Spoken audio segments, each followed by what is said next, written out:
चलिए तो फिर आज हम यहाँ पे क्लास शुरू करने वाले हैं। नेक्स्ट जो स्टार्ट करते हैं। और क्लासेस में कौन सा सेक्शन से पढ़ना है? कल हम लोग कहाँ तक पढ़ गए थे, ज़रा बताइए जल्दी से। कोई कौन सा सेक्शन हो गया था कल? अरे बताओ ना भाई। 438 तक ही हो रहे सर। 439 सर।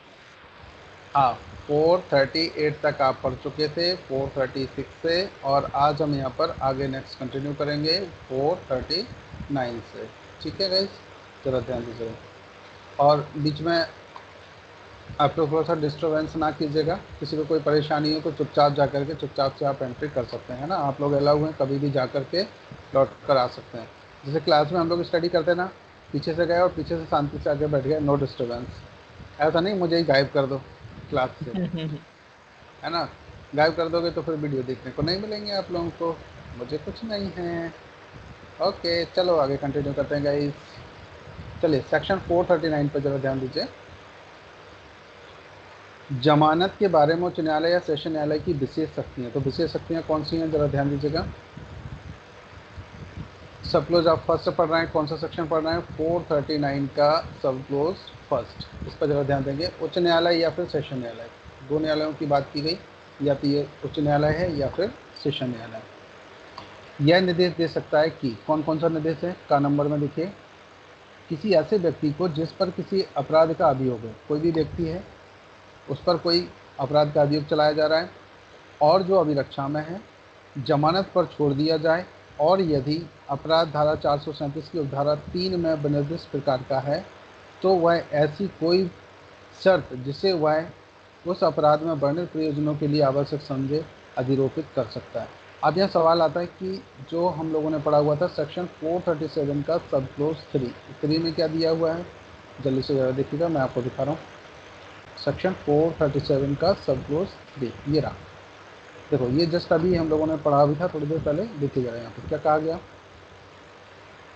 जब कोई व्यक्ति जिस पर ऐसे कारावास की अवधि 7 वर्ष तक की, ध्यान देना कितने तक की, 7 वर्ष, उससे अधिक की है, दंडनीय कोई अपराध या भारतीय दंड संहिता के अध्याय 6, 16 और 17 में जो 6 है वो किससे रिलेटेड है? भारत सरकार के विरुद्ध कोई अपराध या ऑफेंस करते हैं तो ये, मानव शरीर के विरुद्ध कोई भी अपराध करते हैं, ये संपत्ति के विरुद्ध कोई भी अपराध करते हैं 17 में। अधीन कोई अपराध करने या ऐसे किसी अपराध का दुष्प्रेरण या षड्यंत्र या प्रयत्न करने का अभियोग या संदेह है तो उपधारा 1 के अधीन जमानत पर छोड़ा जाता है। तो न्यायालय यह शर्त अधिरोपित करेगा इनमें से। ये शर्तों में का, खा और गा। तो ये बात की गई, ये ऑलरेडी आप लोग पढ़ चुके हो, चाहो तो थोड़ा सा आप दे सकते हैं कि जब कोर्ट को ज़रूरत होगी तो उस समय क्या करना पड़ेगा, उनके अनुसार हाजिर होना होगा। दूसरा क्या किया कि अगर उसे जमानत पर छोड़ा जाता है तो कोई भी अपराध नहीं करेगा। ठीक। नेक्स्ट क्या बात की गई कि यदि ऐसा व्यक्ति उस मामले के तथ्यों से किसी अवगत किसी व्यक्ति को न्यायालय या पुलिस अधिकारी के समक्ष तथ्यों को प्रकट करने के लिए मनाने के वास्ते प्रत्यक्षता या अप्रत्यक्षता उसे कोई, देखिए ज़रा ध्यान दीजिए, प्रत्यक्षता अप्रत्यक्षता कोई उत्प्रेरणा, धमकी या वचन या साक्ष्य को नहीं बिगाड़ेगा तो इन्हीं शर्तों पर वो कोर्ट उसे जमानत दे सकता है। नेक्स्ट यहाँ पर ज़रा ध्यान दीजिएगा, या फिर कोई अन्य शर्तें भी जो न्यायालय ठीक समझे वो यहाँ पर लगा सकता है। कौन सा सब क्लोज पढ़ रहे थे आप? ये यहाँ पर सेक्शन 437 का सब क्लोज 3। ठीक है, क्लियर हो गया सभी को। अब इसी की बात की गई कि इन टर्म्स कंडीशन को ध्यान में रखते हुए आगे जो हम लोग 439 पढ़ रहे हैं उसकी तरफ हम लोग चलते हैं। ज़रा ध्यान दीजिए। सेक्शन 439 में क्या कहा गया कि कौन कौन सी शर्तें, क्या जो उच्च न्यायालय और सेशन न्यायालय की जो विशेष शक्तियाँ हैं उनकी हम लोग यहाँ पर बात कर रहे थे कि उच्च न्यायालय को क्या पावर दी गई और सेशन न्यायालय को क्या पावर दी। तो सब क्लोज फर्स्ट में आपने देखा उच्च न्यायालय या सेशन न्यायालय दोनों में से कोई भी ये निर्देश दे सकता है कि किसी ऐसे व्यक्ति को जिस पर किसी अपराध का अभियोग लगाया गया है और वो अभिरक्षा में, मतलब पुलिस ने उसको अरेस्ट कर रखा है, जमानत पर छोड़ दिया जाए यदि अपराध धारा 437 की उपधारा 3 में विनिर्दिष्ट प्रकार का है। उसमें क्या क्या कहा गया था, जो चैप्टर 6, 16 और 17 से रिलेटेड हो और पनिशमेंट ऐसा हो कि जिसमें 7 ईयर्स या उससे अधिक मिलता हो, ऐसे किसी अपराध में जाए तो उस पर वो शर्तें लगाई जाएंगी जो यहाँ सेक्शन 437 का सब क्लोज 3 में दी गई हैं, जो कि हम लोग ऑलरेडी अभी पढ़ चुके हैं। अब तो वह ऐसी कोई शर्त जिसे वह उस उपधारा में वर्णित प्रयोजनों के लिए आवश्यक समझे अधिरोपित कर सकता है। तो ये टर्म्स कंडीशन थी, इनके अकॉर्डिंग उसे जमानत पर छोड़ा जा सकता है। किसको सकती है ये? हाई कोर्ट को या फिर सेशन कोर्ट को। अब जरा ध्यान दीजिएगा, यहाँ पे जो क्वेश्चन बनने वाला है सेक्शन 439 से रिलेटेड क्वेश्चन क्या बनेगा कि जमानत के बारे में जो विशेष शक्तियाँ हैं कौन से न्यायालय को दी गई। सबसे सिंपल क्वेश्चन है ये, एडीपीएफ के लाइक क्वेश्चन है ये, और जनरली कभी कभी ना सिविल जज में भी पूछा जा सकता है। तो यहाँ पर आप बता सकते हैं हाई कोर्ट और कौन सा, सुप्रीम कोर्ट या सेशन न्यायालय? सेशन न्यायालय। तो यहाँ पर इन दोनों के लिए आप ऐसे बता सकते हैं। सेक्शन में 439 और सब क्लोज ऑफ फर्स्ट भी बोल सकते हैं, या कभी कभी 439 अगर एडीपीएम पूछेगा तो केवल 439 ही पूछेगा। अगर एडीजी का एग्जाम देने जाएंगे तो सब क्लोज फर्स्ट की बात कर सकता है वो। चलिए जरा ध्यान दीजिएगा, खा नंबर पॉइंट पर हम लोग एक बार डिस्कस करने वाले हैं। जरा ध्यान दीजिएगा, किसी व्यक्ति को जमानत पर छोड़ने के समय मजिस्ट्रेट द्वारा अधिरोपित कोई शर्त अपास्त या उपांतरित कर दी जाए। अपास्त का मतलब होता है तो कैंसिल, उपांतरित मतलब उसको चेंज करके आगे कुछ भी बढ़ा दिया जाए या कम भी कर सकते हैं, ऐसे कुछ भी हो सकता है।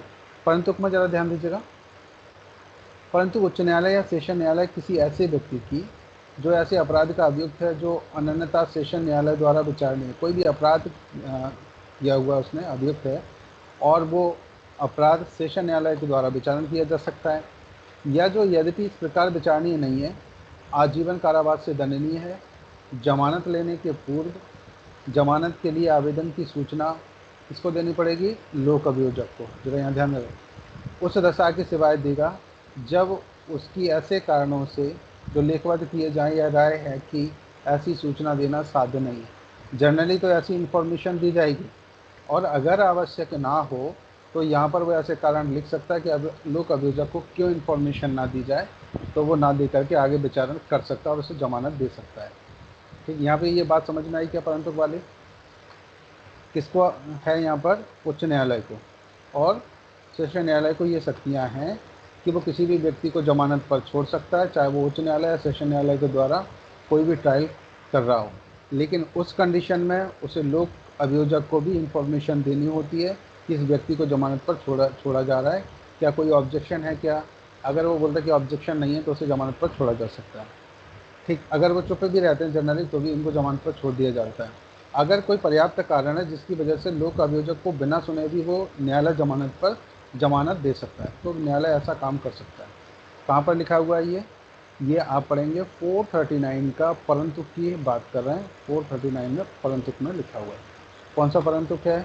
अगर और डिटेल में देखेंगे 439 का सब क्लोज फर्स्ट का परंतुक। ठीक, ये ऐसे दो तरह से क्वेश्चन ऐसा बन सकता है, तो थोड़ा सा ध्यान रखिए। देखिए, एग्ज़ाम का अपना एक का अलग से स्टैंडर्ड होता है। अगर आप छोटे मोटे एग्जाम्स में जाते हैं, जैसे एडीपीओ के एग्जाम्स में जाएंगे तो सिंपल सेक्शन पूछ लेगा डायरेक्ट, 439 सफिशिएंट है। एडीजे सिविल जज ऐसे एग्जाम्स में जाएंगे तो 439 का सब क्लोज फर्स्ट पूछा जा सकता है, और उसके परंतु की भी बात की जा सकती है। तो इसलिए आप ना थोड़ा पूरा पढ़ लीजिए एक बार में तो क्लियर हो जाएगा। अगला जरा ध्यान दीजिएगा, सब क्लोज 2 पर उच्च न्यायालय या सेशन न्यायालय किसी ऐसे व्यक्ति को जिसे इस अध्याय के अधीन जमानत पर छोड़ा जा चुका है गिरफ्तार करने का निर्देश दे सकता है और उसे अभिरक्षा के लिए सुपुर्द कर सकता है। तो अगर यहाँ उच्च न्यायालय हो, सेशन न्यायालय, दोनों में से कोई भी किसी ऐसे व्यक्ति को जमानत पर क्या कर सकते हैं? छोड़ सकते हैं, या उसे गिरफ्तार करने का निर्देश भी दे सकता है। ये दोनों पावर किसके पास है? हाई कोर्ट और अगला कोर्ट जल्दी से बताइए कौन सा कोर्ट है? सेशन। सभी लोगों को बोलना है, जो लोग नहीं बोलेंगे तो सोचो मुझे पढ़ाना आने लगा है आजकल, मैं सीख गया हूँ, बाद में मुझसे क्या ना भैया। Sir session code. देखो, अगर आप लोग ऐसे चुप चुप खेलोगे मैं नहीं खेलूँगा, खेल अपना बंद हो जाएगा। ठीक, हाँ, तो ऐसे हम नहीं खेलेंगे, सभी लोगों को बोलना पड़ेगा। ऐसे थोड़ी ना चुपचाप से क्या, पहले छोटे छोटे थे ना जब वो खेलते ना, कैसे बोलते हैं, आस पास वाला कोई खेल खेलते थे ऐसे छुपा हाँ, छुपा। कौन सा होता है वो जिसमें छुप जाते हैं, क्या बोलते हैं उस खेल को? डप्पा। हैं? Sir hide and seek, hide and hide seek. And seek बोलते हैं। अच्छा, मुझे नहीं पता है ऐसे ये वाला शब्द कहाँ से आया, मैंने तो ये कभी खेला नहीं। और फिर उसमें बोलते नहीं है, है ना?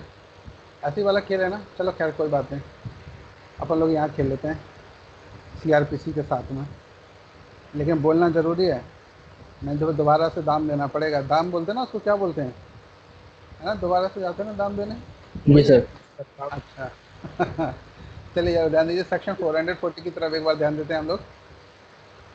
बंद पत्र की रकम और उसे घटाना। अच्छा, मैथ से पीछा छुड़ा करके हम लोग यहाँ लॉ में आए थे। सर एक यहाँ पर क्वेश्चन है, बताइए सर। पहले सेक्शन अपना नाम 4। बताइए, कौन कौन सा बोल रहे हैं, फिर अपना क्वेश्चन शुभेंद्र। पूछिए। शुभेंद्र। शिवन जी, हाँ बताइए। सर सेक्शन 439 में सर क्वेश्चन कैसे पुट होगा मतलब किसी मेंस के लिए? हाँ, क्वेश्चन कैसे आएगा? नहीं मैच के लिए क्वेश्चन मतलब। नहीं नहीं, सेक्शन 439 में क्वेश्चन हाँ, कैसे पुट करेंगे मेंस के लिए अच्छा, सपोज? हाँ। जी जी। देखिए, अगर यहाँ पर क्वेश्चन जैसे आता है यहाँ पर, तो बोलेंगे कि जमानत के लिए, तो सर देखिए अकेला ये 439 नहीं पूछेंगे वो, जी। ये सिर्फ प्रीलिम्स के लिए ऐसा हो सकता है। हाँ। यहाँ पर जो आजकल जो ट्रेंड चल रहा है, ट्रेंड में अगर हम देखेंगे, सिविलियंस मेंस की अगर आप तैयारी कर रहे हैं, तो हम्म, मेंस में क्वेश्चन डेफिनेशन किसी के पूछेंगे, एसेंशियल एलिमेंट्स किसी के पूछेंगे, और इसके बाद वो फाइनल। तो जनरली अभी जो ट्रेंड रिसेंट जो चल रहा है उसमें तो ये चल रहा है। बाकी अगर देखिए सीधा सीधा सा क्वेश्चन पूछा जाए, तो क्वेश्चन यहाँ पे ऐसे बन सकता है कि जमानत और जमानत से रिलेटेड जो पॉइंट्स हैं उनके बारे हम्म, में डिस्कशन में आगे कुछ भी जोड़ सकते हैं। तो चाहे वो जी। चाहे देखिए, जमानत अगर सिंपल जमानत की हम लोग यहाँ पर बात करते हैं, तो सेक्शन 437 से रिलेटेड पूछ लेंगे, और इसी में बता देंगे देखिए जमानत क्या होती है ये बताइए। जमानत के बाद अग्रिम जमानत से रिलेटेड वो बताई थी, ये सेक्शन को इस टाइप से इंक्लूड कर सकते हैं इसमें, ठीक है। ओके। अब वहाँ पर बात की गई कि अग्रिम जमानत में या फिर किसी अन्य जमानत में, देखिए उच्च न्यायालय या सेशन न्यायालय की विशेष शक्तियों का वर्णन कीजिए, ऐसा भी हो सकता है क्वेश्चन। ओके। तो पूरा आपको ऑल ओवर पढ़ना पड़ेगा। अगर पहले क्या होता था कि जो क्वेश्चन आते थे वो जनरली रिपीटेड होते थे, हम्म, प्री में तो आप रिपीटेड ले सकते हैं, लेकिन अगर आप सोच रहे हैं कि मेंस में पूरे रिपीटेड आ जाएंगे, नहीं आएंगे। क्यों?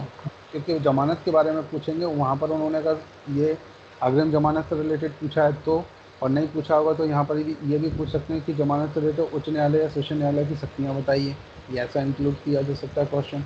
और अगर जी। उन्हें लगा तो सेक्शन 430 जो 7 आपने पढ़ा, और 436 को इंक्लूड करके पूछ लेंगे। जैसे यहाँ ध्यान दीजिए अच्छा अच्छा। थोड़ा सा, किन मामलों में जमानत ली जाएगी, तो बोलेंगे यहाँ तो ये किन मामलों में हाई कोर्ट या सेशन कोर्ट के द्वारा जमानत ली जा सकती है, ऐसा क्वेश्चन यहाँ से बन जाएगा। तो 436 को लेकर के और अगला क्वेश्चन इसी के साथ जोड़ देंगे, जमानत के उपबंध बताइए, जी।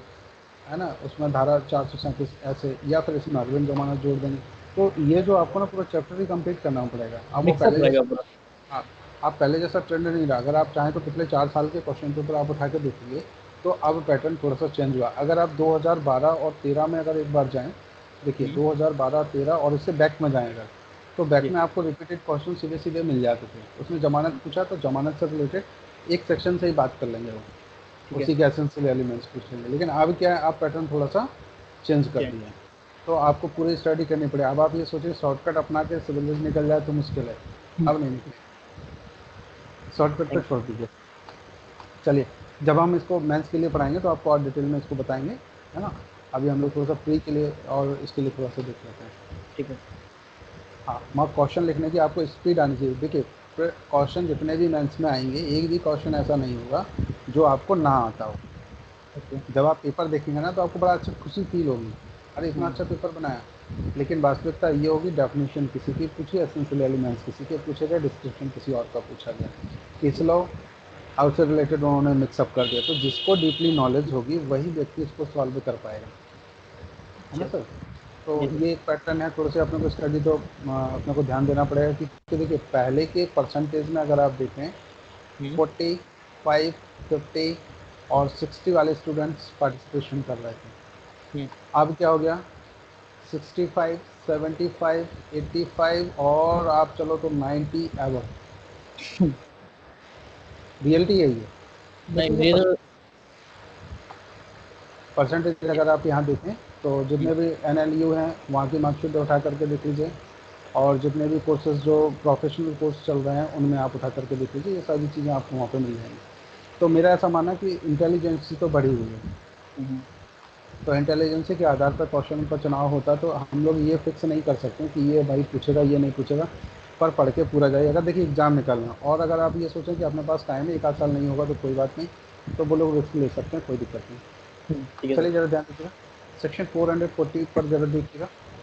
बंद पत्र की रकम और उसे घटाना। सब लोग फर्स्ट पर एक बार देखेंगे। इस अध्याय के अधीन निष्पादित प्रत्येक बंद पत्र की रकम मामले की परिस्थितियों का सम्यक ध्यान रखकर नियत की जाएगी और अत्यधिक नहीं होगी। तो क्या है, परिस्थितियों के अनुसार ही जो बंद पत्र है उसकी रकम को देखा जाएगा, उससे अधिक नहीं होनी चाहिए। अगला जरा ध्यान दीजिएगा सपोज 2 पर। उच्च न्यायालय या सेशन न्यायालय दोनों की बात की गई है, या हाई कोर्ट हो या फिर सेशन न्यायालय हो, यह निर्देश दे सकता है कि पुलिस अधिकारी या मजिस्ट्रेट द्वारा अपेक्षित जमानत घटाई जाए। अगर मान लीजिए जमानत कभी मान लीजिए 20,000 की मांग ली गई है, तो वैसे 20,000 की तो नहीं मांगते, 2,000, 4,000, 5,000 की ऐसे मांगते हैं जनरली।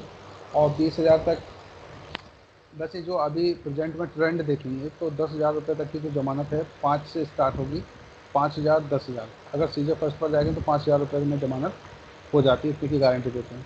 और अगर सेशन में जाते हैं तो 10,000, हाई कोर्ट में जाते हैं तो 20 या 25,000 की जमानत पर हो जाती है।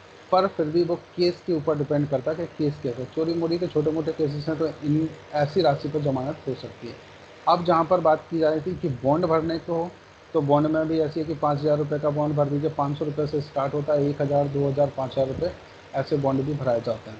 तो बॉन्ड का मतलब होता है सिंपल, जब केस है और ट्रायल के लिए किया जा सकता है, व्यक्ति के भागने के कोई चांसेस नहीं है, तो बॉन्ड से काम चलाते हैं। नहीं तो उसे अरेस्ट करके सीधे कोर्ट ले जाते हैं, फिर कोर्ट का डिस्क्रिमिनेशन होता है कि उसे अरेस्ट करना है और रखना है उसे अभिरक्षा में या फिर उसे जमानत पर छोड़ना है। कोर्ट अपने अकॉर्डिंग देख लेते कैसा ऑफेंस है।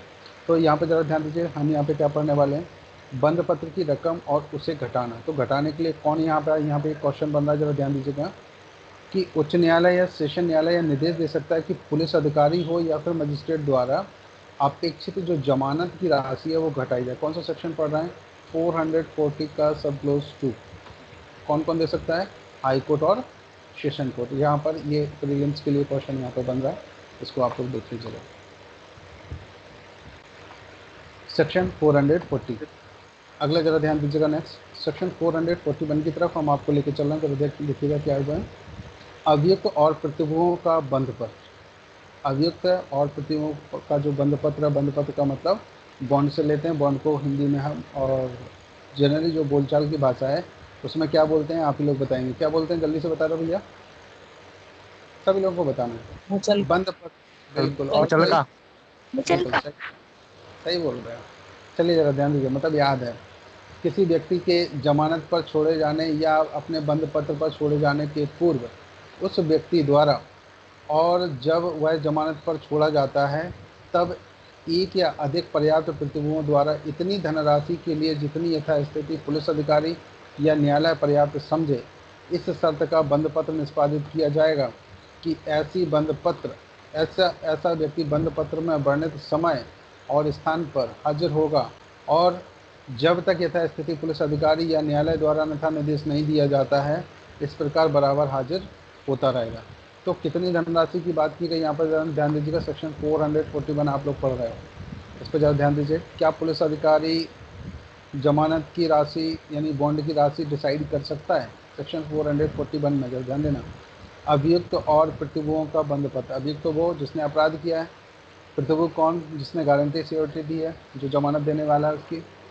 आप जरा ध्यान दीजिएगा, सब क्लोज आप फर्स्ट पढ़ रहे हैं। सब क्लोज फर्स्ट में क्या किया, किसी व्यक्ति के जमानत पर छोड़े जाने या अपने बंद पत्र पर छोड़े जाने के पूर्व उस व्यक्ति द्वारा जब वह जमानत पर छोड़ा जाता है तब एक या अधिक प्रतियों से, तो गारंटर कितने हो सकते हैं, एक भी हो सकता है, अधिक भी हो सकते हैं। ठीक, इनके द्वारा क्या किया जाएगा, इतनी धनराशि के लिए जितनी यथास्थिति पुलिस अधिकारी या न्यायालय पर्याप्त समझे। देखिए जानने यथास्थिति की बात करें, उस समय के जो सरकमटेंसेस हैं उसके अनुसार कौन डिसाइड कर सकता है, यहाँ पर पुलिस अधिकारी भी कर सकता है और न्यायालय भी कर सकता है। अब सवाल ये आता है कि जो पुलिस अधिकारी होगा उसका रैंक कौन सा हो सकता है, कोई बताएगा जल्दी, रैंक कौन सा हो सकता है, किस रैंक का पुलिस ऑफिसर होगा जो ये डिसाइड कर सकता है, कौन सा? Not below the sub SI inspector से नीचे रैंक का नहीं होगा। बिल्कुल, not below the rank of sub inspector. ठीक है, चलिए ज़रा ध्यान दीजिएगा। इस शर्त का बंद पत्र निष्पादित किया जाएगा कि ऐसा व्यक्ति बंद पत्र में वर्णित समय, मतलब जब वो टाइम दिया गया है बंद पत्र में और स्थान दिया गया उस पर उपस्थित होगा, तब जब तक यथास्थिति कोई जो पुलिस अधिकारी है वो मना ना कर दे या न्यायालय ऐसा कोई आदेश ना दे कि आप तो मैं नहीं आना, तो मैं जमानत पर छोड़ दिया गया है या फिर आपका केस फाइनल हो गया, जैसा वो कहेगा उनके उसके अनुसार वहाँ पर उसको हाजिर होना हो, तभी उस पर ये बंद पत्र के आधार पर उसे वो किया जा सकता है। ठीक है गाइस, इतना क्लियर हो गया सभी को? आप जरा ध्यान दीजिएगा। नेक्स्ट सब क्लोज यहाँ पर 2 पर जरा ध्यान देंगे हम लोग। जहाँ किसी व्यक्ति को जमानत पर छोड़ने के लिए किसी कोई शर्त अधिरोपित की गई, वहाँ बंद पत्र में यह शर्त भी अंतर्दिष्ट होगी। मतलब अगर किसी शर्त पर उसको छोड़ा गया है जमानत पर, तो वो भी बॉन्ड में लिख दी जाएगी। अंतर्दिष्ट का मतलब होता है उसमें इंक्लूड कर दिया जाएगा। सब क्लोज नंबर 3 पर जरा ध्यान देंगे हम लोग। यदि मामले से ऐसा अपेक्षित है तो बंद पत्र द्वारा जमानत पर छोड़े गए व्यक्ति को अपेक्षा किए जाने पर आरोप का उत्तर देने के लिए उच्च न्यायालय या फिर सेशन न्यायालय या अन्य न्यायालय में हाजिर होने के लिए भी आबद्ध किया जाएगा। तो अगर ज़रूरत पड़ती है उस व्यक्ति के द्वारा हाई कोर्ट में या सेशन कोर्ट में या किसी अन्य कोर्ट में भी उसे उपस्थित होकर के कुछ जवाब देने पड़ने हैं, उत्तर देना है, तो बिल्कुल उसके लिए भी वो उसको आबद्ध किया जाएगा कि इन कोर्टों में भी वो उपस्थित हो सकता है। अगला जरा ध्यान दीजिएगा सब क्लोज नंबर 4 पर। यह अवधारित करने के प्रयोजन के लिए कि क्या प्रतिभू उपयुक्त या पर्याप्त है, जो गारंटर है क्या वो पर्याप्त है अथवा नहीं। न्यायालय शपथ पत्रों को प्रतिभुओं के पर्याप्त या उपयुक्त होने के बारे में उनमें अंतर्दिष्ट बातों के सबूत के रूप में स्वीकार कर सकता है, अथवा यदि न्यायालय आवश्यक समझे तो वह ऐसे पर्याप्त या उपयुक्त होने के बारे में या तो स्वयं जांच कर सकता है या अपने अधीनस्थ किसी मजिस्ट्रेट से वो जांच करवा सकता है। ठीक, जहाँ पर प्रतिभुओं के बारे में ये है कि पर्याप्त है कि नहीं। जैसे मान लीजिए 25,000 रुपये की जमानत ली गई, कितने की? 25,000। तो क्या जो गारंटी देने वाला व्यक्ति क्या वो 25,000 की कीमत की हैसियत रखता है कि नहीं? अगर कम है तो उसकी जांच करवा लेगा, और अगर ज़्यादा है तो कोई बात नहीं, तो जमानत 25,000 की दे ही सकता है। चलिए जरा ध्यान दीजिएगा। नेक्स्ट सेक्शन 441 ए का जरा हम यहाँ पे ध्यान देते हैं। ये देखिए 441 ए। अब जरा यहाँ पे ध्यान दीजिएगा क्या कह रहे हैं। ऐसा प्रत्येक व्यक्ति जो जमानत पर अभियुक्त व्यक्ति के छोड़े जाने के लिए उसका प्रतिभू है, कोई भी व्यक्ति जो गारंटर बना हुआ, प्रतिभू मतलब गारंटर, न्यायालय के समक्ष ऐसे न्यायालय के समक्ष ऐसे व्यक्तियों के बारे में घोषणा करेगा जिनके लिए उसने प्रतिभूति दी है, जिसके अंतर्गत अभियुक्त भी है, और उसमें सभी सुसंगत विशिष्टियाँ दी जाएंगी। तो प्रतिभुओं द्वारा घोषणा क्या की जाएगी? देखो जनरली क्या होता है कि जैसे कोई गारंटी लेता है तो हम क्या बोलते हैं कि ये व्यक्ति अगर नहीं उपस्थित होता है तो इसकी गारंटी मैं लेता हूँ, मैं इसे उपस्थित करूँगा। इस आशय का ये प्रतिभु अपना वो देता है गारंटी। और अगर ये नहीं मिलता है तो मेरी संपत्ति में से अगर 25,000 रुपये तक की बात थी तो 25,000 रुपये तक की राशि वसूल कर ली जाए। तो अगर ये व्यक्ति मान लीजिए अपराधी भाग जाता है तो सबसे पहले ये गारंटर को पकड़ा जाता है। ठीक, अगला जरा ध्यान दीजिए 442 में अभिरक्षा में उन्मोचन। सब क्लोज यहाँ पर आप फर्स्ट पढ़ रहे हैं। जो ही बंद पत्र निष्पादित कर दिया जाता है त्यों ही वह व्यक्ति जिसकी हाजिरी के लिए वह निष्पादित किया गया है, सबसे पहले ज़रा ध्यान दीजिए, जो ही बंद पत्र निष्पादित कर दिया यानी कि बॉन्ड भर दिया गया है, त्यों ही व्यक्ति जिसकी हाजिरी के लिए वह निष्पादित किया गया है छोड़ दिया जाएगा। ठीक है, दूसरी बात कर रहे हैं कि और जब वह जेल में हो तब उसकी जमानत मंजूर करने वाला न्यायालय जेल के भार साधक अधिकारी को उसके छोड़े जाने के लिए आदेश जारी करेगा और वह अधिकारी आदेश की प्राप्ति पर उसे छोड़ देगा। ये मैटर समझ में आ गया? कोई व्यक्ति अगर उन्मोचन वो उसमें है जेल में, तो वहाँ क्या किया जाएगा? उसकी जमानत मंजूर कर लिया तो न्यायालय जैसे उसको आदेश जारी करेगा वैसे उसको छोड़ देंगे। जनरली जमानत होती है। तो यहाँ पर आप ऐसे कर सकते हैं कि किसी भी केस में जमानत होती है। मान लीजिए 437 में अगर किसी व्यक्ति की जमानत हुई इस सेक्शन के अकॉर्डिंग किसी भी ऑफेंस में, तो उसको कैसे छोड़ा जाएगा? तो आप बता सकते हैं इसके साथ 442 की प्रोसेस अपनाई जाएगी और उसके अनुसार उसको छोड़ा जा सकता है। कौन सा? सब क्लोज फर्स्ट के अकॉर्डिंग। तो जनरली आप यहाँ देखेंगे तो जैसे एडीपीओ या सिविल जज के लिए जाना चाहें तो इसमें देखेंगे 437 में जमानत की गई, 442 की प्रोसेस को फॉलो करके उसको छोड़ा जा सकता है, ऐसा आप बता सकते हैं। और अगर और डीपली पूछा जाए तो 442 का सब क्लोज फर्स्ट, जो कि आप ये पढ़ रहे थे, इन सेक्शन पर आपको विशेष ध्यान देना है। क्लियर हो गया? आप जरा यहाँ देखिएगा सब क्लोज 2 पर।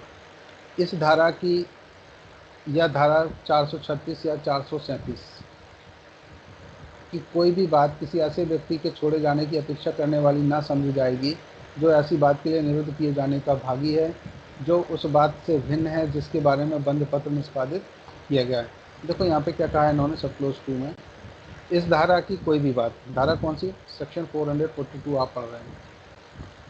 442 की अगर हम बात करें तो इस धारा की कोई भी बात, धारा 436 437 की कोई भी बात किसी ऐसे व्यक्ति के छोड़े जाने की अपेक्षा करने वाली नहीं समझी जाएगी जो ऐसी बात के लिए निरुद्ध किए जाने का भागी है। तो किसी भी व्यक्ति को ऐसे डायरेक्ट नहीं छोड़ा जाएगा, उसको जमानत के लिए उसकी प्रोसेस फॉलो करेंगे तभी उसको छोड़ा जा सकता है।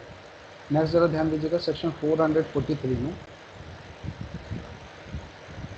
देखिए, जब पहले ली गई जमानत अपर्याप्त है तब पर्याप्त जमानत के लिए आदेश देने की शर्त होती है। अब क्या हुआ, चलो पहले इसको पढ़ लेते हैं फिर इसको समझाते हैं हम आपको।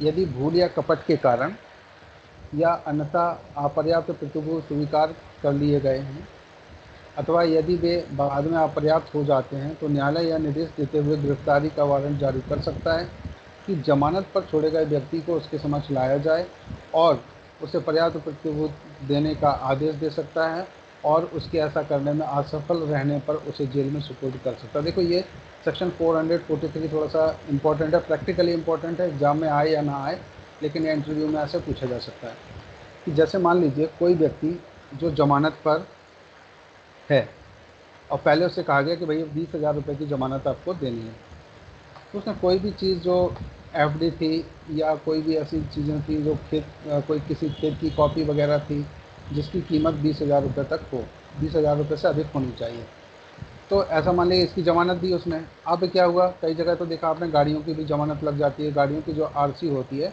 वो भी ज़मानत के तौर पर रख ली जाती है। जैसे राजस्थान वगैरह में ले लेते हैं, अपने यहाँ नहीं लेते हैं, अपने यहाँ गाड़ी की एमपी में नहीं लेते हैं, एमपी में गाड़ियों के न उस पर रजिस्ट्रेशन पर किसी व्यक्ति को ज़मानत नहीं दी जाती, बाकी अदर स्टेट में ज़मानत मिल जाती है। जैसे अगर आप राजस्थान जाएँ तो वहाँ पर ऐसा प्रोविज़न है वो मिल जाएगा। आप ज़रा यहाँ पर देखिए, ध्यान देने वाली बात है कि 20,000 रुपये की ज़मानत की यहाँ पर बात की गई, उसने यहाँ पर कोई भी गाड़ी की आरसी मान लीजिए रखी। अब अगर मान लीजिए किसी ने इस आरसी के आधार पर गाड़ी को बेच दिया, सेल आउट कर दिया, अब क्या इसकी ज़मानत बनी रहेगी? नहीं। न्यायालय को जब ये बात पता चलती तो न्यायालय क्या करेगा, उस व्यक्ति जिसको जमानत पे छोड़ा था वापस से उसको अरेस्ट करवा लेगा, बोले नहीं ये ज़मानत नहीं चलेगी, अब दूसरी ज़मानत लेके आओ, उसकी वैल्यू ही नहीं बची। मान लीजिए पहले जब उसने दिया था तब उसकी कीमत उसमें 30,000 रुपये दिखा रहा था, अब 1 साल बीत गई, अब इसकी जो ज़मानत रह गई वो कितने की हो गई, गाड़ी की कीमत मात्र 10,000 रुपये, तो क्या 10,000 रुपये पर उसकी ज़मानत हो सकती है? नहीं हो सकती। तो यहाँ पर वो अपर्याप्त ज़मानत के आधार पर अरेस्ट किया जा सकता है। दूसरा एक कंडीशन और होती है, किसी व्यक्ति ने अगर किसी की ज़मानत दे दी है, जैसे ए नाम के व्यक्ति ने किसी जेड नाम के व्यक्ति की ज़मानत दे दी और ज़मानत देने के बाद ना जेड अपने आवेश में आना शुरू हो जाता है, जाओ क्या कर लोगे, मैं तो अब नहीं जाऊँगा कोर्ट में। मान लो ये कोर्ट में उपस्थित नहीं होता और ए को लग रहा है कि जेड यहाँ से भागने वाला है, तो अब ए तो ज़मानत दे चुका है, अब ऐसी ज़मानत की सिचुएशन में ये करे क्या, तो ये क्या करेगा, ए तुरंत जाए कोर्ट और कोर्ट में जाकर के बोले साहब मैंने जो कल ज़मानत दी थी आज मैं उसे वापस लेता हूँ। बोले क्यों? बोले मुझे आशंका ये लग रही कि ये जो जेड नाम का व्यक्ति है ये भागने वाला है और मैं इसकी अब गारंटी नहीं ले सकता क्योंकि ये मेरा आउट ऑफ कंट्रोल है। तो कोर्ट क्या करेगा, उसकी ज़मानत जो इसने दिए होंगे उन सबको भारमुक्त कर देगा तुरंत, ठीक है, और भारमुक्त बोल करके बोलेगा इन्फॉर्मेशन दीजिए, पुलिस को तुरंत भेज करके इसको अरेस्ट करा लेगा जेड को। जेड से बोलेगा ये ज़मानत आप नहीं देना चाहते, अपनी दूसरी ज़मानत दो, अगर वो दूसरी ज़मानत देता है तो ठीक है, नहीं तो फिर जेल भेज देगा वो। तो ये सिचुएशन भी ऐसी आ सकती है। तो यहाँ पर देखिए बात की गई कि अपर्याप्त जहाँ जमानत हो, या मान लीजिए किसी ने छल कपट से कहा कि साहब इसकी कीमत 20,000 रुपये है और कोर्ट ऐसा मान लेता और उसके आधार पर उसे जमानत दे देता, लेकिन एक्चुअल में उसकी कीमत 5,000 रुपये है, तो कोर्ट उसे दोबारा से बुला करके ऐसा कर सकता है। मतलब वही भूल चूक लेनी देनी वाला सिस्टम। समझ में आ रहा सभी को? Hello, yes sir. Yes sir. Yes sir, clear है ना सभी को? जी sir. Yes sir. Yes sir. देखो बीच बीच में थोड़ा सा बोलते रहा करो भैया, है ना। चलिए जरा ध्यान दीजिएगा, नेक्स्ट सेक्शन की तरफ हम आपको लेकर चलें। अब ये कंप्लीट करना, बस जल्दी से करता हूँ मैं फटाफट, है ना। देखो सेक्शन 444 में ज़रा ध्यान दीजिएगा, प्रतिभूओं का उन्मोचन कब हो सकता है? जमानत पर छोड़े गए व्यक्ति की हाजिरी और उपस्थिति के लिए प्रतिभूओं में से सब या कोई बंधपत्र या तो पूर्णतया या वहाँ तक जहाँ तक वह आवेदकों से संबंधित है प्रभावों उन्मुख किए जाने के लिए किसी समय मजिस्ट्रेट से आवेदन कर सकते हैं। देखो, अगर किसी ने गारंटी दे दी है तो यहाँ पर सेक्शन 404 के अकॉर्डिंग सब क्लोज जो फर्स्ट आप पढ़ रहे हैं इसके अकॉर्डिंग क्या कर सकते हैं, आवेदन दे सकते हैं कि साहब मेरे जो भार मचल के हैं मैंने पूरी रजिस्ट्री लगा दी थी, उसके बदले में मैं ये ज़मानत में कितने की दिया भाई 5,000 की, तो बोले मैं 5,000 की अपनी एफडी सबमिट कर रहा हूँ और उसकी जगह मेरे जो मकान की रजिस्ट्री है उसको रिलीज़ कर दिया जाए जिससे मैं अपने मकान को सेल आउट कर पाऊँ। तो कोर्ट चाहे तो ऐसा कर सकता है, कोई दिक्कत नहीं है, वो यहाँ पर आवेदन लगाने पर किया जा सकता है। या ऐसा किया जा सकता है कि ज़मानत इतनी दी है और ये व्यक्ति अब इस पर ज़मानत पर है और इसके लिए केवल एक ही इसी की ज़मानत सफिशिएंट हो जाएगी। तो अगर वो कोर्ट को यह विश्वास दिला देता कि बाकी की जो प्रॉपर्टी है, मान लीजिए इतनी प्रॉपर्टी है और इसमें से बोलता कि साहब एक हिस्से की आप ऐसा कर लीजिए, इसकी ज़मानत दे दीजिए, बाकी इन सबको भार मुक्त कर दीजिए, इतनी सी प्रॉपर्टी में इसका काम चल सकता है, तो न्यायालय ऐसा कर सकता है क्योंकि उसको उससे ज़्यादा रखने के लिए कोई आवश्यकता नहीं है। आप ज़रा यहाँ पर ध्यान दीजिएगा, सब क्लोज नंबर 2 पर ऐसा आवेदन किए जाने पर मजिस्ट्रेट या निर्देश देते हुए गिरफ्तारी का वारंट जारी करेगा कि ऐसे छोड़े गए व्यक्ति को उसके समक्ष लाया जाए। कब? अगर उसको लग रहा है, जैसे मैंने आपको कि अगर ये जमानत दिया गया, ये प्लॉट था, इसकी इसने जमानत दी थी, अब इसको लग रहा है कि नहीं अब ये जमानत मुझे वापस चाहिए, तो वो व्यक्ति यहाँ पर क्या कर सकता है, कोर्ट में आवेदन लगाएगा किसके अकॉर्डिंग, 444 का सब क्लोज फर्स्ट के अकॉर्डिंग, और लगा करके बोलेगा साहब बस अब नहीं, तो फिर यहाँ पर तुरंत उसको अरेस्ट करवाएंगे और फिर उनसे समक्ष लाया जाएगा, बोले जमानत आप दूसरी दीजिए, ये तो मना कर रहे हैं। ठीक, तो ये स्वेच्छा का वर्कआउट है, ज़बरदस्ती नहीं। और अपराधी अगर भाग गया और फिर आप बोलो कि साहब नहीं मेरे वो मचल के बाहर को कर दो, तो बोले नहीं नहीं, पहले तो उसको पकड़ के लाओ, आपने जमानत दी, जब तक अभियुक्त तो उसके गिरफ्त में है तब तक आपको ये करना है, उससे पहले नहीं, उसके बाद नहीं। कि नहीं पता चले कि अभियुक्त तो भाग गया, बिल्कुल वो हो गया, अब आप बोलो कि साहब मेरे वो गारंटी और जो सिक्योरिटी मैंने दी थी उसे आप वापस कर दीजिए, तो नहीं, कोर्ट नहीं करेगा इस मैटर पर। जरा ध्यान दीजिए, आगे हम और पढ़ने वाले हैं थोड़ा सा। वारंट के अनुसरण में ऐसे व्यक्ति के हाजिर होने पर या उसके स्वेच्छा अभ्यर्पण करने पर मजिस्ट्रेट बंधपत्र के या तो पूर्णतया या वहाँ तक जहाँ तक कि आवेदकों से संबंधित है प्रभावों उन्मुक्त किए जाने का निर्देश देगा और ऐसे व्यक्ति से अपेक्षा करेगा कि वह अन्य पर्याप्त प्रतिभूति दे, और यदि वह ऐसा करने में असफल रहता है तो उसे जेल को सुपुर्द कर सकता है। कौन सा सेक्शन पढ़ रहे हैं आप? सेक्शन 444 का सब क्लोज 3। ठीक, जमानत कब रद्द करवा सकते हैं? आप करवा सकते हैं सेक्शन 444 के अकॉर्डिंग, अगर वो व्यक्ति जो गायब था को अरेस्ट किया जाता है या वो खुद आकर के कोर्ट में उपस्थित हो जाता है, तो उसके भार जो मुचलके वगैरह हैं वो भार मुक्त किए जा सकते हैं जो व्यक्ति ने आवेदन किया है उसके। हाँ, इसके बाद एक और होता है, अगर फाइनल जजमेंट होता है तो कोर्ट अपने आप जजमेंट में लिखता है कि इसके भार और मुचलके सब रद्द किए जाते हैं और अन्य जितने भी भार लगाए गए थे वो सब से मुक्त किया जाता है। तो जमानत में दी गई सारी चीज़ें मुक्त हो जाती हैं जब वो जजमेंट अपना सुनाता है, दोष मुक्ति का हो या फिर दोष सिद्धि का हो, उससे कोई फर्क नहीं पड़ेगा। अगला जरा ध्यान दीजिएगा, सेक्शन 445 पर एक बार विचार कर लेते हैं। मुचलके के बजाय निक्षेप क्या होता है? मुचलका जब किसी व्यक्ति के किसी न्यायालय या अधिकारी द्वारा प्रतिभूति सहित या रहित बंद पत्र निष्पादित करने की अपेक्षा की जाती है, तब वह न्यायालय या अधिकारी उस दशा में जब वह बंद पत्र सदाचार के लिए नहीं है उसे ऐसे बंद पत्र के निष्पादन के बदले में इतनी धनराशि या इतनी रकम के सरकारी वचन पत्र जितनी वह न्यायालय या अधिकारी नियत करे निश्चित करने की अनुज्ञा दे सकता है। इसका मतलब समझ में आ गया? मुचलके के बजाय निश्चित में क्या हो सकता है? कुछ भी और चीज़ रखी जा सकती है। अगला जरा ध्यान दीजिएगा, सेक्शन 446। चलिए उससे पहले एक बार मुचलके को और दोबारा से पढ़ लीजिए जिनको समझ नहीं आया होगा। देखिए, जब किसी व्यक्ति से किसी न्यायालय या अधिकारी द्वारा प्रतिभूति सहित या रहित बंद पत्र निष्पादित करने की अपेक्षा की जाती है, जहाँ जरूरी है कि इससे बॉन्ड बनवाना है, और कैसे हो, गारंटर के सहित भी हो सकता है और रहित भी हो सकता है, तब वह न्यायालय या अधिकारी उस दशा में जब वह बंद पत्र सदाचार के लिए नहीं है, किसके लिए? सदाचार जीवन जीने के लिए नहीं है, तो उसे ऐसे बंद पत्र के निष्पादन के बदले में इतनी धनराशि या रकम, इतनी रकम के सरकारी वचन पत्र हो सकता है, सरकारी वचन पत्र में आप चाहो तो पोस्ट ऑफिस से जो लेते थे वो भी हो सकता है। जितनी वह न्यायालय अधिकारी नियत करे निश्चित करने की अनुज्ञा दे सकता है कि इसकी जगह कोई भी यहाँ पर ऐसे वचन पत्र भी आप जमा कर सकते हैं। उनमें जैसे पोस्ट ऑफिस से लिए गए किसान विकास पत्र हैं उन पर, और भी एफडी वगैरह ऐसे बहुत सारी कई चीज़ें हैं जिन पर ये वचन पत्र हो सकता है कि इतनी धनराशि के हैं ये, और बॉन्ड ना भरवा करके आप ऐसा कर सकते हैं। बॉन्ड किसके लिए भरवाएंगे? जहाँ पर सदाचार वाला मैटर आता है, जब कोर्ट किसी को छोड़ता है, छोड़ने का मतलब रिलीज़ कर देता है या उसे डिस्चार्ज करता है, तो उस कंडीशन में उससे वो बॉन्ड भरवा सकता है कि अगले 3 महीने तक, अगले 6 मंथ तक कोई भी ऑफेंस नहीं करोगे, आप सदाचार का जीवन जियोगे। अगर ऐसा करते हो तो अगली बार आपको पनिशमेंट दिया जा सकता है। ठीक, ये हम लोग पहले भी पढ़ चुके हैं कि उसमें ये ऐसा करवा सकते हैं। अगर यहाँ पर ज़रूरत पड़ती है तो इस बंद पत्र की जगह एफडीडी या कोई भी दूसरे संसाधन भी यहाँ पे जमा किए जा सकते हैं।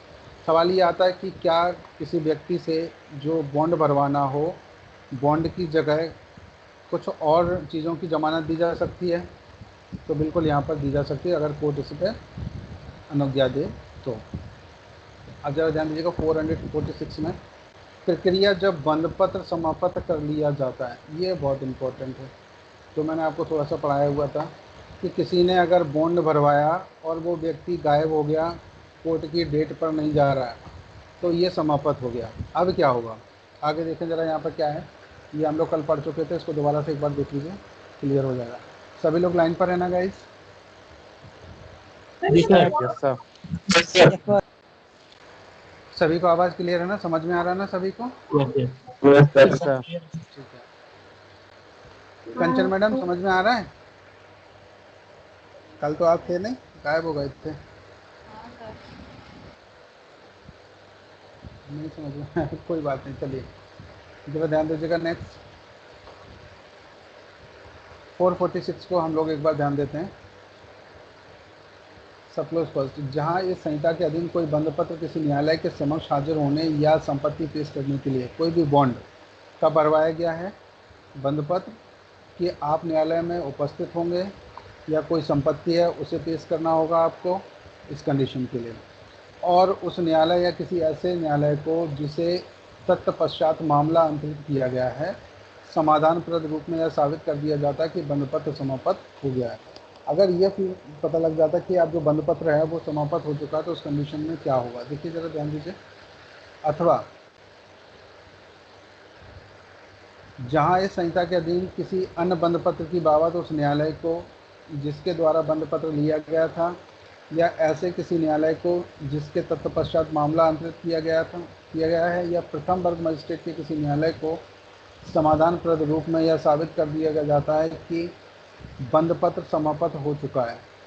फिर अगला देखिए, वहाँ क्या करेंगे, वहाँ न्यायालय ऐसे सबूतों के आधार को अभिलिखित करेगा और ऐसे बंद पत्र से आबद्ध किसी व्यक्ति से अपेक्षा कर सकेगा कि वह उसकी साक्षी दे या कारण दर्शित करे कि वह क्यों नहीं दी जानी चाहिए। तो यहाँ पर देखो, यह तो वो कारण बताए कि भाई मैं तो आ रहा था कोर्ट में, या मान लीजिए कोई भी डिसेबिलिटीज़ हो जाती है, जैसे कई तरह की डिसेबिलिटीज़ आती हैं, जैसे मान लीजिए कुछ फिजिकली डिजेबिलिटीज़ हो जाती है किसी कारणवश, या कोई एक्सीडेंट हो जाता है या कोई नेचुरल कॉज हो जाती है, तो ऐसी सिचुएशन में आप देखेंगे कि यहाँ पर कोर्ट को अगर पर्याप्त कारण देते हैं तो जो समाप्त किया गया था उसको रिटर्न किया जा सकता है। अगर यहाँ पर पर्याप्त कारण नहीं है तो बिल्कुल वो यहाँ पर शास्ति लगा सकता है कोर्ट, और शास्ति की यानी पेनल्टी के रूप में उसको जमा करवा सकता है उतनी धनराशि जितने का बॉन्ड भरवाया गया था। जैसे मान लीजिए बॉन्ड भरवाया गया 500 रुपये का, तो 500 रुपये की नगद राशि कोर्ट में जमा करने का आदेश कोर्ट दे सकता है। पर्याप्त कारण है कि साहब नदी चढ़ गई थी और पुल है नहीं और उधर से कहीं से आने का रास्ता नहीं है, 15 दिन तक नदी नहीं आई नीचे, तो इसलिए मैं 15 दिन लेट हो गया, तो ये पर्याप्त कारण है, इसमें ऐसा किया जा सकता है। अब जैसे कोरोना में अगर कोई वो बंद कर दिया जाए, जनरली आप देखते हैं लॉकडाउन हो जाता है, तो लॉकडाउन में व्यक्ति एक जगह से दूसरी जगह विस्थापित नहीं हो सकता, जा नहीं सकता, तो ऐसी ये भी एक पर्याप्त कारण है। एक्सीडेंट हो गया, हॉस्पिटल में एडमिट हो गया, पर्याप्त कारण। अब ये नहीं कि घर पे खेलते रहे, गए ही नहीं, सारी चीज़ें व्यवस्थित थी, तो कोर्ट यहाँ पर पेनल्टी लगा सकता है कि आपने जान मिल करके व्यतिक्रम किया हुआ है, डिफॉल्ट किया हुआ है। अगला जरा ध्यान दीजिएगा, स्पष्टीकरण पर हम लोग यहाँ पर थोड़ा सा देखते हैं, स्पष्टीकरण में क्या दिया है। न्यायालय के समक्ष हाजिर होने या संपत्ति पेश के लिए बंद पत्र की किसी शर्त का यह अर्थ लगाया जाएगा कि उसके अंतर्गत ऐसे न्यायालय के समक्ष जिसको तत्पश्चात मामला अंतरित किया जाता है यथा स्थिति हाजिर होने या संपत्ति पेश करने की भी शर्त है। इसमें देखो क्या कर रहे हैं यहाँ पर, न्यायालय के समक्ष हाजिर होने, पहला पॉइंट। दूसरा कहा गया कि संपत्ति पेश करने के लिए कोई बंद पत्र की किसी शर्त का यह अर्थ लगाया जाएगा कि उसके अंतर्गत ऐसे न्यायालय के समक्ष जिसको तत्पश्चात मामला अंतरित किया गया, मतलब मैटर जो कोर्ट सुन रहा है उसके समक्ष यथा स्थिति हाजिर होने या संपत्ति पेश करने की शर्त भी इंक्लूड है। इसमें बॉन्ड में जब यहाँ बॉन्ड भरवाया जाता है तब कि कोई भी संपत्ति पेश करना हो, कोई भी डॉक्यूमेंट पेश करना है, वो सारी चीज़ें इसमें इंक्लूड रहेंगे। अगला जरा ध्यान दीजिएगा यहाँ पर सब क्लोज नंबर 2, यदि पर्याप्त कारण दर्शित नहीं किया जाता है और शास्ति नहीं दी जाती तो न्यायालय उसकी वसूली के लिए अग्रसर हो सकेगा। मानो वह शास्ति इस दंड संहिता के अधीन उसके द्वारा अधिरोपित जुर्माना है। देखिए यहाँ पर हम लोग कौन सा पढ़ रहे हैं, सेक्शन 446 का सब क्लोज 2। अगर किसी व्यक्ति पर कोई भी जुर्माना लगा दिया जाता है, यानी कि किसी ने बॉन्ड भरवाया, तो ध्यान देना, और बॉन्ड भरवाने के मान लीजिए 1000 रुपये का किसी ने बॉन्ड भरवाया और वो व्यक्ति उपस्थित नहीं होता है, तो जब ये बॉन्ड समाप्त हो गया तो इसका मतलब हो गया कि उसके ऊपर 1000 रुपये की लाइबिलिटी आ गई। अब या तो 1000 रुपये वो सीधे जमा कर दे, नहीं करेगा तो क्या होगा, ऐसे वसूले जाएगा जैसे वो जुर्माना हो।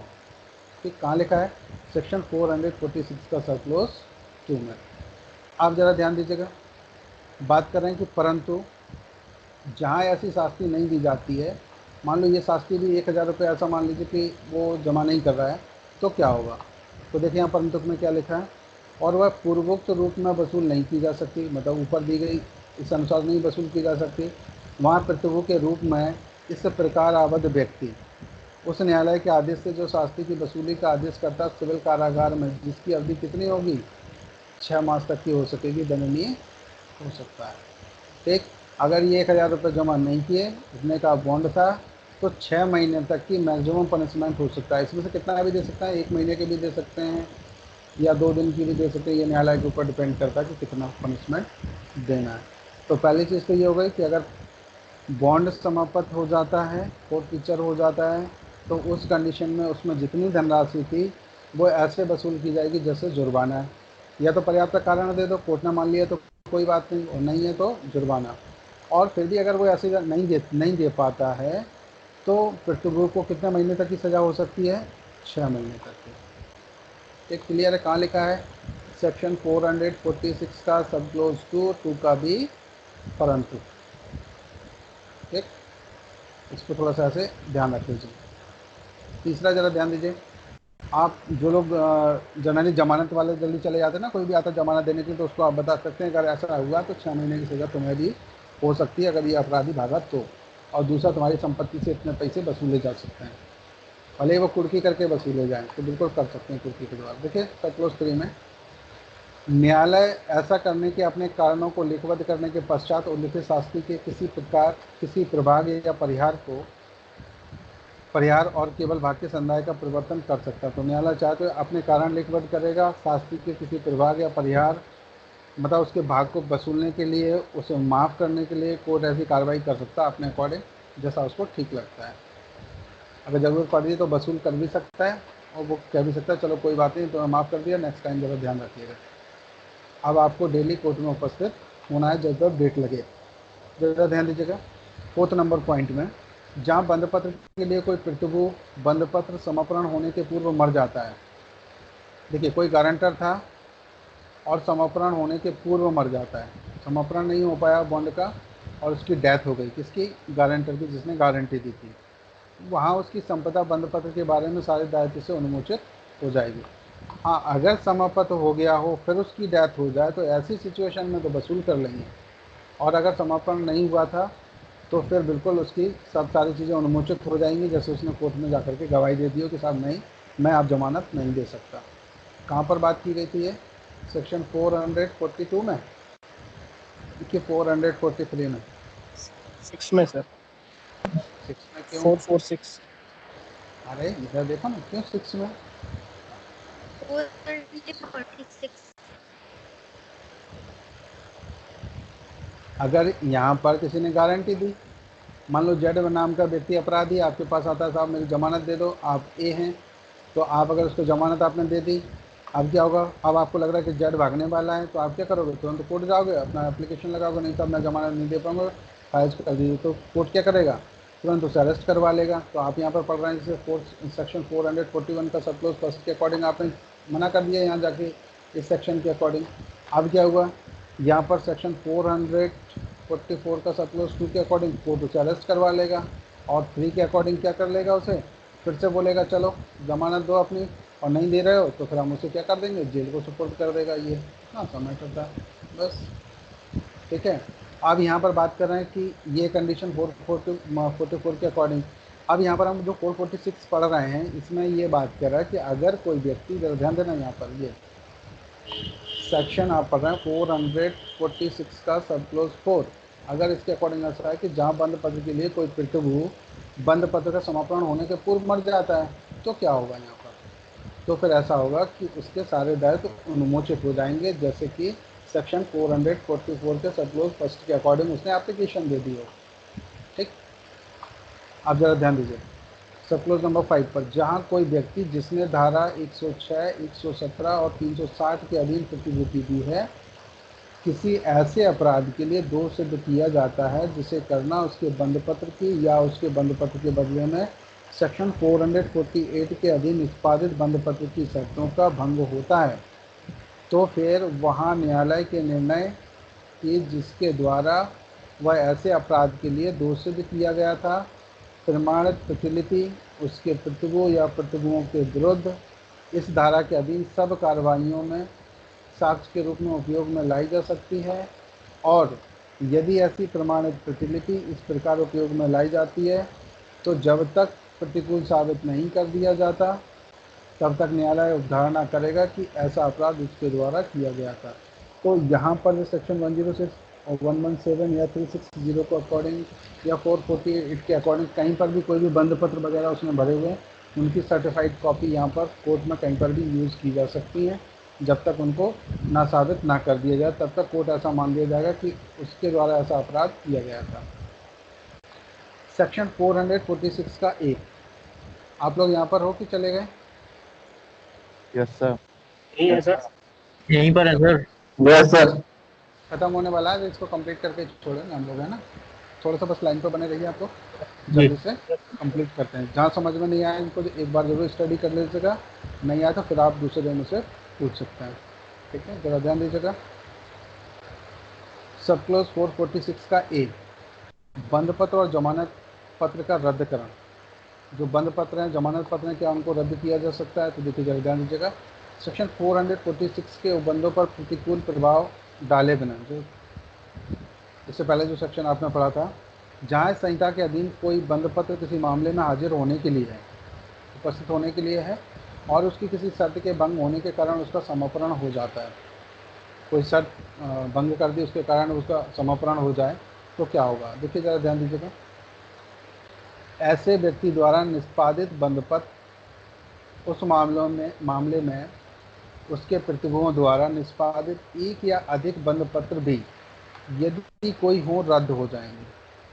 कितने हो जाएंगे, जरा देखो यहाँ पे क्या बोल रहे हैं। जब यहाँ पर समापन हो गया है तो क्या होगा, तो कह रहे हैं कि अगर यदि ऐसे व्यक्ति द्वारा निष्पादित बंद पत्र तथा उस मामले में उसके प्रतिभुओं द्वारा निष्पादित एक या अधिक बंद पत्र भी यदि कोई हो तो वो भी क्या हो जाएंगे, रद्द हो जाएंगे। अगला दूसरा जरा ध्यान दीजिएगा, तत्पश्चात ऐसा कोई व्यक्ति उस मामले में केवल अपने ही बंद पत्र पर छोड़ा नहीं जाएगा यदि यथास्थिति पुलिस अधिकारी या न्यायालय का जिसके समक्ष हाजिर होने के लिए बंद पत्र निष्पादित किया गया था यह समाधान हो जाता है कि बंद पत्र की शर्त का अनुपालन करने में असफल रहने के लिए बंद पत्र से आबद्ध व्यक्ति के पास कोई पर्याप्त कारण नहीं था। तो यहाँ पर जब तक उसका ये समाधान ना हो जाए, देखो उसको फिर से एक बार पढ़ लीजिए क्या कह रहे हैं यहाँ पर। तत्पश्चात ऐसा कोई व्यक्ति उस मामले में केवल अपने ही बंद पत्र पर नहीं छोड़ा जाएगा, जहाँ पर उसने शर्तों को भंग कर दिया है या जो टर्म्स कंडीशन थी वो ब्रीच हो गई हैं, ऐसी सिचुएशन में उसे उसके बंद पत्र पर नहीं छोड़ा जाएगा। यदि यथास्थिति पुलिस अधिकारी या न्यायालय का जिसके समक्ष हाजिर होने के लिए बंद पत्र निष्पादित किया था उसने, तो चाहे तो वो पुलिस अधिकारी हो और चाहे वो न्यायालय हो। अब क्या होगा, यह समाधान हो जाता है कि बंद पत्र की शर्त का अनुपालन करने में असफल रहने के लिए बंद पत्र से आबद्ध व्यक्ति के पास कोई पर्याप्त कारण नहीं था। अगर उसे ये लगता है तो उसके पास कोई पर्याप्त कारण नहीं था जिसके कारण उसने वो भंग किए हुए हैं, तो उसे क्या करेगा, उसके बंद पत्र पर नहीं छोड़ेगा आप। ठीक, अगर उसके पास पर्याप्त कारण है तो बिल्कुल उसे छोड़ा जा सकता है, और पर्याप्त कारण नहीं है कि क्यों शर्तें भंग की गई थी तो फिर उसे नहीं छोड़ेगा। इतनी सी ये बात कर रहे हैं यहाँ पर। अब जरा ध्यान दीजिएगा, यहाँ पर हम लोग परंतु की बात करते हैं। परंतु में जरा ध्यान दीजिए क्या कह रहे हैं। परंतु इस संहिता के किसी अन्य उपबंध के अधीन रहते हुए उसे उस मामले में उस दशा में छोड़ा जा सकता है जब वह ऐसी धनराशि के लिए कोई नया व्यक्तिगत बंद पत्र निष्पादित कर दे और ऐसे एक या अधिक प्रतिभूओं से बंद पत्र निष्पादित करा दे जो यथास्थिति पुलिस अधिकारी या न्यायालय पर्याप्त समझे। देखो, अब इस पूरे सेक्शन को आप अच्छे से थोड़ा सा समझिएगा। सेक्शन पढ़ रहे हैं 446 का ए। अब इसमें एक्चुअल में है क्या, देखिए ज़रा ध्यान दीजिए। जैसे हम मान के चलते हैं कि ए नाम का एक व्यक्ति, ठीक, ये अपराधी है और इसने क्या किया, पहले बॉन्ड भरा,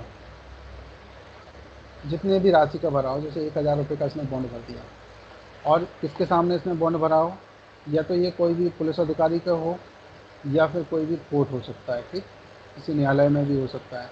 अब अगर ऐसा है तो फिर ऐसी सिचुएशन में क्या होगा, इसने कहा कि किस डेट को, बोले 22 तारीख को मैं उपस्थित हो जाऊंगा। 22 को नहीं जाता है, अगली डेट लगती है 25 की, 25 को भी नहीं जाता है। अब अगली लगती है 27 को, 27 को भी नहीं जाता है। अब लगी 30 को, 30 को भी नहीं जाता। मान लो ऐसे तो क्या किया इसने, इतनी बार ये टर्म्स कंडीशन को क्या किया, सब जगह ब्रीच कर दिया। जो बॉन्ड भरा था ना, बॉन्ड में क्या लिखा था कि जब न्यायालय अपेक्षा करेगा, पुलिस अधिकारी जब अपेक्षा करेगा तभी उपस्थित हो जाएगा। अब ये उपस्थित नहीं हुआ तो इसकी टर्म्स कंडीशन ब्रीच हो गई। अब ऐसी सिचुएशन में जब ये यहाँ पर लाया जाएगा तो कहा जाएगा, अभी फिर बोलता है कि सर मैं बॉन्ड भर देता हूँ, तो कोर्ट या पुलिस अधिकारी क्या बोलेगा, नहीं, बॉन्ड से अब काम नहीं चलेगा। बॉन्ड होता है एक बार के लिए। अगर आपने टर्म्स कंडीशन ब्रीच कर दी हैं तो पहले तो कारण बताओ क्यों ब्रीच कर दी। अगर वो पर्याप्त कारण बताता है कोई भी कि नेचुरल कॉज है या कुछ भी ऐसा है, जैसे कोरोना का टाइम चल रहा है ये है, या एक्सीडेंट हो गया, या कोई भी ऐसा कारण पर्याप्त बताता है जिसमें कोर्ट का या पुलिस अधिकारी का ये समाधान हो जाए कि हाँ वास्तव में ये बात सच है, तो फिर वो बोलेगा कोई बात नहीं, आप अगला बॉन्ड भर के आगे कंटिन्यू कर सकते हो। अब अगर उसका ये समाधान नहीं होता है यहाँ पर, तो उसको लगता है कि ये तो उल्लू बना रहा है, ऐसा नहीं हो सकता, तो यहाँ पे क्या करेंगे, तो पुलिस अधिकारी या फिर जो कोर्ट है वो यहाँ पर क्या कर सकता है, इस बात के लिए अपेक्षा करेगा कि अब आप ना यहाँ पर नया वो जमानत भरो। इससे काम बॉन्ड से अकेले से नहीं करेगा, और तुम्हारा बॉन्ड नहीं चाहिए। अब व्यक्तिगत बॉन्ड निष्पादित कर दे, कैसे नहीं चाहिए, कैसे करे, एक या अधिक प्रतिभूओं से बंद पत्र निष्पादित करा दे।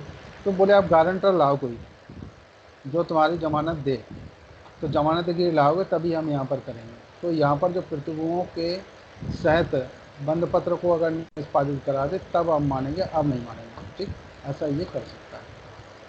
चलिए ज़रा ध्यान दीजिएगा नेक्स्ट। इतनी बात समझ में आ गई सभी को? Yes, sir. Yes, sir. Yes sir. हाँ, आप लोग थोड़ा सा बोल जाया करो ना, बोर तो नहीं हो गए ना आज? No, हो sir. गए? No, sir. अच्छा बताना, नो सर। अगर बोर हो जाओ तो मुझे थोड़ा सा बता दिया करो भाई, है ना। तो क्या करेंगे हम लोग,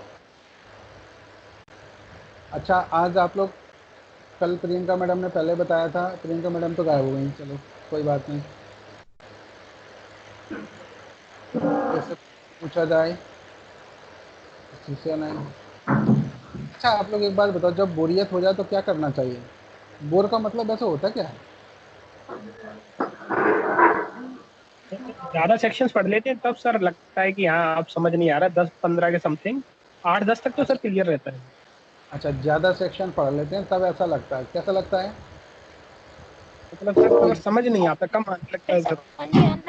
अच्छा जब कोई चीज़ समझ नहीं आए तो इसका मतलब हम लोग बोर हो जाते हैं, ठीक है। किसने कहा था? डॉक्टर नवनीत सिंह जी ने कहा था। चलो अच्छा, खैर कोई बात नहीं, हम लोग आगे चलते हैं नेक्स्ट सेक्शन की तरफ। ज़रा ध्यान दीजिएगा, अभी तो ठीक है ना? जी सर। हाँ चलिए ज़रा सब सेक्शन क्लियर है, सब क्लियर। 447 की तरफ चलते हैं। बस नज़दीक दिख रहा है ना, देखो मंजिल बस पास में ही है, ख़त्म करते हैं हम लोग इसको जल्दी से। सेक्शन 447 की तरफ एक बार नज़र डालिएगा। देखिए यहाँ पे क्या कह रहे हैं कि प्रतिभू के दिवालिया हो जाने या उसकी मृत्यु हो जाने या बंद पत्र का समापन हो जाने की दशा में प्रक्रिया क्या होगी। मान लो जो गारंटर था, तो गारंटर या तो वो दिवालिया हो जाए, दिवाली मतलब क्या, उसकी दिवाली जल जाए ऐसा, अच्छा, या फिर उसकी मृत्यु हो जाए या फिर उसके बंद पत्र का समापन हो जाए, तो उस दशा में प्रोसेस क्या होगा। देखो दिवालिया का मतलब यही है कि दिवाली में जैसे जो पटाखे लाते हैं ना हम लोग और फोड़ लेते हैं, इसके बाद कुछ नहीं बचता। सर तो बैंक पहले बस जो आवाज़ आई थी, जो चक्रें चली, बस उतना ही इंजॉयमेंट हो गया, इसके बाद खेल खत्म। तो दिवालिया का मतलब भी यही है कि जब उसे कोर्ट द्वारा ये घोषित कर दिया जाए कि कोई व्यक्ति, इसके पास अब संपत्ति नहीं है, ठीक, तो इससे लोग बाग अब पैसे नहीं मांगेंगे। अगर कोई संपत्ति इसके पास आ जाती तो बिल्कुल वसूल करेंगे। तो इंग्लिश में से बैंकरप्टी भी आप बोल सकते हैं। और अगर इसकी मृत्यु हो जाए तो आपने पहले भी पढ़ा हुआ था। और अगर बंद पत्र का समापन हो जाए तो क्या प्रोसेस होगी, देखिए जरा ध्यान दीजिए। जब इस संहिता के अधीन बंद पत्र का कोई प्रतिभू दिवालिया हो जाता है या मर जाता है, पहला कंडीशन दिवालिया हो गया, दूसरा कंडीशन मर गया, अथवा जब किसी बंद पत्र का धारा 446 के बंदों के अधीन समापन हो जाता है, तब वह न्यायालय जिसके आदेश से ऐसा बंद पत्र लिया गया था या प्रथम वर्ग मजिस्ट्रेट उस व्यक्ति को जिससे ऐसी प्रतिभूति मांगी गई थी, यह आदेश दे सकता है कि वह मूल आदेश के निर्देशों के अनुसार नई प्रतिभूति दे, और यदि ऐसी प्रतिभूति ना दी जाए तो वह न्यायालय या मजिस्ट्रेट ऐसी कार्रवाई कर सकता है मानो उस मूल आदेश के अनुपालन में व्यतिक्रम किया गया है। देखिए ज़रा यहाँ पर ध्यान दीजिए, मूल आदेश के व्यतिक्रम किया गया है, दिवालिया हो गया गारंटर, मृत्यु हो गई या बंद पत्र का समापन हो गया, तो इसका मतलब है कि अब आप न्यू बॉन्ड भरिए, ठीक, और न्यू बॉन्ड आप नहीं भरते तो वो ऐसे कर सकता है कार्रवाई जैसे आपने व्यतिक्रम कर दिया हो, ठीक है, इतनी सी केवल बात है। तो वो जो दिवालिया हो गया आप तो वो दे नहीं सकता, क्योंकि उसके पास खुद ही सिक्योरिटी नहीं रही, तो आपको कैसे सिक्योरिटी दे पाएगा वो। तो वो बंद पत्र था वो कैंसिल हो जाएंगे, नए बंद पत्र आपको भरने पड़ेंगे। अगला जरा नेक्स्ट ध्यान दीजिएगा, सेक्शन 448 में हम लोग थोड़ा सा यहाँ ध्यान देते हैं। सेक्शन 448 ये क्या है, देखिए, अवयस्क से अपेक्षित बंद पत्र। कोई अवयस्क कौन होता है, कितनी एज के व्यक्ति को अवयस्क मान लेते हैं हम लोग? Below 18 years. अच्छा, ऐसा कहीं भी लिखा ना जो जिसकी 16 ईयर्स एज भी हो?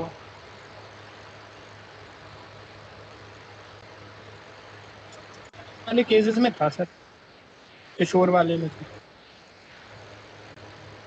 और तो क्रिमिनल में तो वही चलेगा ना। चलो, वैसे यहाँ मेजर की जो है ना वो ये माना गया कि जिसकी उम्र 18 ईयर से कम हो, बहस्ता अधिनियम सेक्शन 29 के अकॉर्डिंग ऐसा है कि यहाँ पर जिसकी एज 18 ईयर से कम हो उसको हम अभ्यस्त मान लेते हैं, ठीक है। चलो अब ज़रा ध्यान देंगे, कॉन्ट्रैक्ट में अलग दिया गया, कॉन्ट्रैक्ट में वहाँ 18 और 21 वर्ष का कॉन्सेप्ट चलता है। नॉर्मल में 18 ईयर्स अगर किसी का संरक्षक नियुक्त है तो वो 21 वर्ष में 21 वर्ष तक वो माइनर रहता है। सेक्शन 448 की जगह देखिए, यहाँ पर क्रिमिनल लॉ में हम लोग बात कर रहे हैं। यहाँ पे यदि बंदपत्र निष्पादित करने के लिए किसी न्यायालय या अधिकारी द्वारा अपेक्षित व्यक्ति अवयस्क है तो वह न्यायालय या अधिकारी उसके बदले में केवल प्रतिभू या प्रतिभुओं द्वारा निष्पादित बंदपत्र स्वीकार कर सकता है। तो अवयस्क से वो कोई भी बंदपत्र नहीं भरवाएगा, उसका जो गारंटर रहेगा या उनमें से किसी अलग लोगों के द्वारा वो यहाँ पर ऐसा कर सकता है।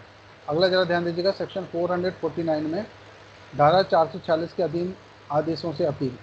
धारा 446 के अधीन किए गए सभी आदेशों की निम्नलिखित को अपील होगी। किस किस को अपील होगी, जरा यहाँ ध्यान रखना, ये मोस्ट सेक्शन है अपील से संबंधित, इसको थोड़ा सा समझ लीजिएगा।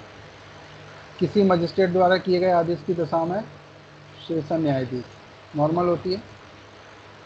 सेशन न्यायालय द्वारा किए गए आदेश की दशा में वह न्यायालय जिसमें ऐसा न्यायालय द्वारा दिए गए आदेश की अपील होती है। तो जब जजमेंट दिया जाता है तो उसमें बताया जाता है कि आपकी अपील अगली कहाँ होगी। तो सेशन न्यायालय की जनरली कहाँ होगी, हाई कोर्ट में।